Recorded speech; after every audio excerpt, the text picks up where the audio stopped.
പ്രിയപ്പെട്ടവരെ, the truth tag ചാനലിൻ്റെ ജാഗ്രത സംപ്രേഷണ പരിപാടിയിലെ 15ാം എപ്പിസോഡിലേക്ക് നമ്മൾ കിടക്കുകയാണ്.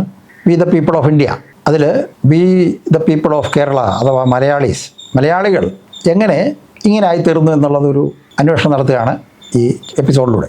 ഈ ലോകത്തിൽ ഒക്കെ കമ്മ്യൂണിസം തകർന്നപ്പോഴും കേരളത്തിൽ അത് പിടിച്ചുന്നത് പത്രപ്രവർത്തകരുടെയും സാംസ്കാരിക നായകന്മാരുടെയും പിന്തുണയോടുകൂടിയാണ്. അതായത് കമ്മ്യൂണിസം, സോഷ്യലിസം അഥവാ ശാസ്ത്രീയ സോഷ്യലിസം ആണ് കമ്മ്യൂണിസം. അത് വലിയൊരു മുന്നോക്കമാണ്, നവോത്ഥാനമാണ്, വലിയ സാമൂഹ്യ മാറ്റത്തിന് കാരണമാകും എന്ന് കണക്കാക്കുകയും അംഗീകാരം കിട്ടുകയും ചെയ്തപ്പോൾ നമ്മുടെ സാംസ്കാരിക നായകന്മാർ ഇടതുപക്ഷത്തോട് പക്ഷം ചേർന്നു. അപ്പോൾ അവർക്ക് വെച്ചാൽ കോൺഗ്രസ്സുകാരെന്ന് പറഞ്ഞു കഴിഞ്ഞാൽ ഒരു അച്ചടക്കമില്ലാതെ ആൾക്കൂട്ടം. അവർ അധികാരത്തിൽ വന്നു കഴിഞ്ഞാൽ അഴിമതി കാണിക്കും, അധികാരത്തിൽ ഇല്ലെങ്കിൽ തമ്മിൽ തല്ലി അടിച്ചു പിരി, അധികാരത്തിൽ വന്നാലും അടിച്ചു പിരി. മറ്റ് പാർട്ടികൾക്കൊന്നും കാര്യമായ സ്വാധീനമൊന്നുമില്ല. അപ്പം ഈ സംസ്ഥാനത്തെ ഭരണം നിയന്ത്രിക്കാനും ഈ രാഷ്ട്രീയം നിയന്ത്രിക്കാനും കഴിയുന്ന പാർട്ടി സുരക്ഷിതമായിട്ട് നമുക്ക് ചേക്കേറാവുന്ന ഒരു പാർട്ടി മാർക്സിസ്റ്റ് പാർട്ടിയാണെന്ന് മനസ്സിലാക്കിക്കൊണ്ട് നമ്മുടെ സാംസ്കാരിക നായികമാർ അവരൊന്നും ഒരു പരിഗണനയും നോക്കാതെ ഇതിനെ ഒരു തിരുത്തൽ, ഇത് ഒരു നല്ല പ്രസ്ഥാനമാണ്, ജനങ്ങളുടെ പ്രസ്ഥാനമാണ്, ഇതിനെ തിരുത്തി നല്ല വഴിക്ക് കൊണ്ടുപോകണം എന്ന് പരിഗണിക്കാതെ അവരെല്ലാവരും സ്തുതിപാഠകന്മാരായിട്ട് മാറി. പാർട്ടിയുടെ സംഘടനാ ഇതിൽ അധ്യാപകരാണെങ്കിൽ പാർട്ടിയുടെ അധ്യാപക സംഘടനകൾ ചേർന്നു.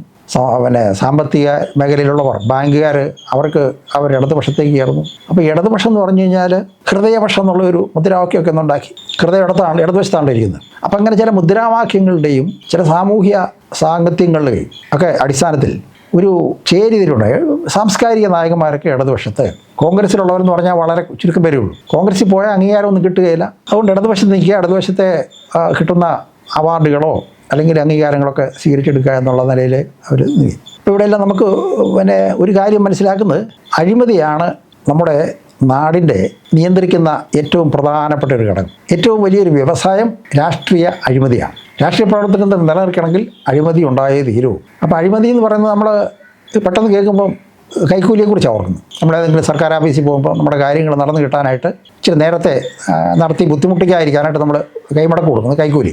അല്ലെങ്കിൽ നമുക്ക് അർഹതയില്ലാത്ത ഒരു ഇത്, അല്ലെങ്കിൽ നമ്മുടെ ക്യൂവിൽ നമ്മൾ പുറകിലാണ്, അല്ലെങ്കിൽ നമ്മുടെ കുട്ടിക്ക് മാർക്ക് കുറവാണ്, അപ്പോൾ മാർക്ക് തിരുത്താനോ അല്ലെങ്കിൽ നമ്മുടെ ഏതെങ്കിലും വസ്തുവകകളുടെ രേഖകളൊക്കെ എന്തെങ്കിലും ചെറിയ പോരായ്മ ഉണ്ടെങ്കിൽ അതൊക്കെ ഒന്ന് മാറ്റിമറിക്കാനൊക്കെ ആയിട്ട് നമ്മൾ, അല്ലെങ്കിൽ കുട്ടികൾക്ക് എവിടെയെങ്കിലും അഡ്മിഷൻ കിട്ടാൻ കോഴ കൊടുക്കുക, ക്യാപിറ്റേഷൻ ഫീ എന്നൊക്കെയുള്ള പേരുണ്ട്. അത് കേരളം വിട്ട് കഴിഞ്ഞാൽ അതിന് മാമൂല് എന്നാണ് പറയും. നമ്മൾ വണ്ടിയിലൊക്കെ പോകുമ്പോഴോ അല്ലെങ്കിൽ ഏതെങ്കിലും കാരണത്തിൽ വരുമ്പോൾ പോലീസുകാരോ ഒക്കെ വന്നേച്ച് പറയും മാമൂല് എന്ന് പറയും. 1 രൂപ 2 രൂപ അന്നത്തെ കാലത്ത് എൻ്റെ ഓർമ്മയിലുണ്ട്. 2 രൂപ കൊടുത്തു കഴിഞ്ഞാൽ അവരത് വാങ്ങിച്ച് സന്തോഷത്തോടെ നമ്മുടെ വണ്ടി വിടുമായിരുന്നു, കടത്തി വിടും. അത് വളരെ ചെറിയൊരു തുക മാമൂലെന്ന് പറഞ്ഞ് അങ്ങനെ മാമൂലായിട്ട് കൊടുക്കുന്നുള്ളൂ. കേരളത്തിൽ പക്ഷേ കേരളത്തിൻ്റെ ഒരു വിദ്യാഭ്യാസവും സാമൂഹികമായ സാഹചര്യങ്ങൾ വെച്ചുകൊണ്ട് അത് വലിയ തുകയാണ്. അതിൻ്റെ ഗ്രേഡ് ഏറ്റവും താഴത്തെ ലാസ്റ്റ് ഗ്രേഡ് സർക്കാർ ഉദ്യോഗസ്ഥൻ പോലും ഒരു നിശ്ചിത തുകയിൽ കുറച്ച് സ്വീകരിക്കില്ല എന്നുള്ളൊരു നില ഒന്നും അവ്യാപകമായ അഴിമതിയായി. മറ്റ് സംസ്ഥാനങ്ങളിലൊക്കെ അതൊക്കെ പാർട്ടിയുടെ കേന്ദ്ര നേതൃത്വം അല്ലെങ്കിൽ സംസ്ഥാന നേതൃത്വം അല്ലെങ്കിൽ നേതാക്കന്മാർ പണം വാങ്ങിക്കും, കാര്യങ്ങൾ നടത്തും. മറ്റുള്ളവർ മാമൂല് മാത്രം വാങ്ങിക്കുള്ളൂ, ചെറിയ തുക. പക്ഷെ കേരളത്തിൽ വന്നപ്പോഴത്തേക്ക് അത് വലിയ തോതിലായി. മിക്ക സർക്കാർ ഓഫീസുകളിലും ഇതൊരു വരുമാന മാർഗ്ഗമായി, ശമ്പളത്തിൽ കഴിഞ്ഞൊരു വരുമാന മാർഗ്ഗം. അപ്പോൾ ഇത് വാങ്ങിക്കാൻ ഇഷ്ടമില്ലാത്തവരവിടെ ഒറ്റപ്പെട്ടു പോകുകൊണ്ട് അവർ മിണ്ടാതെ മാറി നിൽക്കും. അവർക്കൊരു അവിടെ ഒരു സ്ഥാനമില്ല. പാർട്ടി സർക്കാർ ഓഫീസുകളിൽ ചെന്ന് കഴിഞ്ഞാൽ അഴിമതിക്കാരും കൈക്കൂലിക്കാരും ആയിട്ടുള്ള ആളുകൾ, അവരുടെ ഇടനിലക്കാരുമായിട്ടുള്ളവർക്ക് അവിടെ സ്ഥാനമുള്ളൂ. അവരാണ് എല്ലാം നിയന്ത്രിക്കുന്നത്. അവർ രാഷ്ട്രീയ പാർട്ടിക്ക് മാസം തോറും അവർ സംഭാവന കൊടുക്കും. അപ്പോൾ പാർട്ടി അവരെ സംരക്ഷിക്കും. അവരിഷ്ടമുള്ള സ്ഥലത്തേക്ക് സ്ഥലമാറ്റം കൊടുക്കും, അല്ലെങ്കിൽ സ്ഥാനക്കയറ്റം കൊടുക്കും, അല്ലെങ്കിൽ ഡെപ്യൂട്ടേഷൻ കൊടുക്കും, ഒന്നുമില്ലെങ്കിൽ ഏതെങ്കിലും ഒരു സ്ഥാപനം ഉണ്ടാക്കി അവിടെ പ്രതിഷ്ഠിക്കും. ഇങ്ങനെ ഒരു വലിയ സംവിധാനമുണ്ട്. അപ്പം ഞാൻ പറഞ്ഞു, ഈ അഴിമതി എന്ന് പറയുമ്പോൾ ഞാനത് കുറേ കാലമായിട്ട് ഒരു 50 വർഷമായിട്ട് ഇതിനെക്കുറിച്ച് അന്വേഷിക്കുമ്പോൾ ഇത് കൈക്കൂലി മാത്രമല്ല, കോഴയുണ്ട്, കൈക്കൂലി ഉണ്ട്, തിരിമറിയുണ്ട്, ക്രമക്കേടുണ്ട്, വ്യാജവൽക്കരണമുണ്ട്, കള്ളക്കടത്തുണ്ട്, പൂഴ്ത്തിവെപ്പുണ്ട്, മായം ചേർക്കലുണ്ട്. ഇങ്ങനെ എല്ലാ വിധത്തിലുള്ള കലാപരിപാടികൾ അതൊക്കെ വളരെ നിയമത്തിൻ്റെ ഉള്ളിൽ നിന്നും നിയമത്തിൻ്റെ നോക്കുകുത്തിയാക്കിക്കൊണ്ട് ചെയ്യാനായിട്ട് കഴിയും. ആ രീതിയിലേക്ക് നമ്മുടെ അറിവും നമ്മുടെ കഴിവുമൊക്കെ അങ്ങോട്ട് മാറ്റിയെടുത്തു. അങ്ങനെ ഈ പാർട്ടികൾക്ക് വീടുകൾ കയറി ആളുകളോട് പിരിവെടുക്കുന്ന ഒരു സമ്പ്രദായം ഉണ്ടായിരുന്നു. അതൊക്കെ മാറി ബക്കറ്റ് പിരിവായി. ബക്കറ്റ് പിരിവും ഇപ്പം വലിയൊരു ഇതില്ലാത്തതുകൊണ്ട് വളരെ തന്ത്രപരമായിട്ട് കമ്മീഷൻ, ഏത് ഇടപാട് നടത്തിക്കഴിഞ്ഞാലും അതിനകത്തൊരു കമ്മീഷൻ കിട്ടും പാർട്ടിക്ക്. അപ്പോൾ അതൊരു ഇങ്ങനെ ആ ഒരു രീതിയിൽ വന്നു.